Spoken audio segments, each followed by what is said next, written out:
মনে হয়েছিল, কিছুটা ভাবা হয়েছিল যে মনে হয় এই দেশের আমি রাজা। আচ্ছা, আপনি যদি কখনো কোনো রাজ্যের রাজা হতে পারতেন, আপনি আসলে রাজ্যটা কিভাবে পরিচালনা করতেন? ভাই এটা তো আসলে অনেক বিশাল ব্যাপার। আমি কোনো সময় রাজা হইতেও পারবো না, আর রাজ্য তাই চালাইতেও হবে না, কারণ এটা আমার পক্ষে সম্ভব না। এমনিতে তো আপনাকে হাসির রাজা বলে সবাই। হাসি রাজা বলে ঠিক আছে, কৌতুক কমেডিয়ান বলে ঠিক আছে, রাজ্যটা চালানো একটা বিষয় আছে, ওইটা হয়তো আমি পারবো না।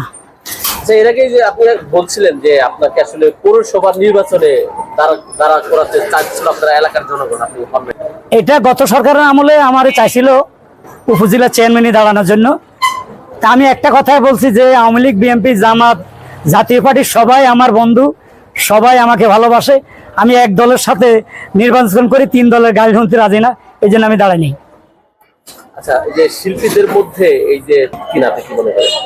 আসলে এটা তো কলকাতা থেকে শুরু করছে মমতা, অনেক শিল্পীর এমপি বানাইছে। শেষ পর্যন্ত আমাদের গত সরকার হাসিনা সরকারও অনেক জনপ্রিয় শিল্পীদেরকে এমপি বানাইতে চাচ্ছে, যেমন মমতাজকে বানাইছে, সাকিবুল হাসান, আমাদের নায়ক ফেরদৌস, সবাই নির্বাচনে পাশও করছে। তো আসলে এটা তাদের কোনো দোষ না। যেমন আমি হারুন কিসিঞ্জার, আমার এত জনপ্রিয়তা আছে, যদি হঠাৎ তারেক রহমান সাহেব আমাকে ডাকে প্রধানমন্ত্রী যে হারুন কিসিঞ্জার আমি আপনাকে এই দপ্তর দিলাম, তখন আর না করা যায় না রে ভাই। এরকম কোনো ইচ্ছা আছে কিনা, এরকম বড় কোনো? যদি এরকম ইচ্ছা কার নাই, সবাই থাকে, সুযোগ যদি জীবনে একবার আসে অবশ্যই ওই ইচ্ছা গ্রহণ করা যায়। আচ্ছা, হারুন ভাই সিনেমা অভিনয় করেছিলেন, উল্লেখযোগ্য কোনো আপনার মানে ছবির নাম? ছবি অনেক করছি, আমারে ফিল্মে আনছে দেলোয়ার জান জন্টু সাহেব। আমার প্রথম ছবি 20 বছর পর। আমি আলমগীর, শাবানা, বাপ্পারাজ অনেকে অভিনয় করছে। তারপরে করছিলাম লাট সাহেবের মেয়ে, মৌসুমী, শাবানা, আলমগীর, ওমর সানি। ওইখান থেকে আমার শুরু হয়েছে, আমি প্রায় 150-এর উপরে ছবি করছি। আমি দেলোয়ার জান জন্টু, শিবলি সাদিক, এমবি মালিক, এফআই মানিক, অনেক বড় বড় ডাইরেক্টরের কাজ করছি। 150 ছবির উপরে ছবি করছি ইনশাল্লাহ।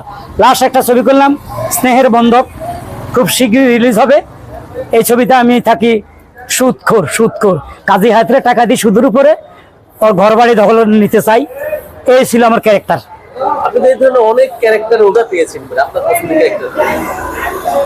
আমি একটা ক্যারেক্টার করছিলাম, ছবিটার নাম ছিল 2 চোর। রাজীব সাহেবের সাথে ছিল ক্যারেক্টারটা।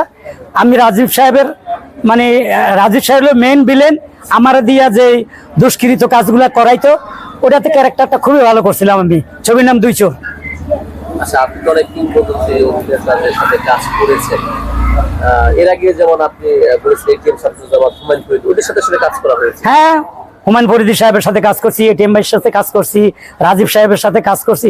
আমি সালমান শাহ ছাড়া ম্যাক্সিমাম একদম অনেক নায়কের সাথে কাজ করছি।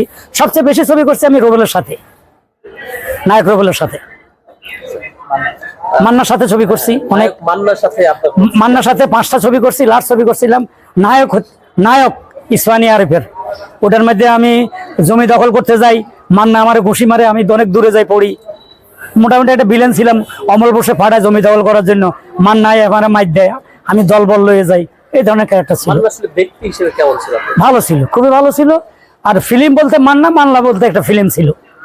অনেকেই বলে যে মান্না মরে যাওয়ার পর আসলে চলচ্চিত্র ধ্বংস হয়ে গেছে, আপনি এটা মনে করেন?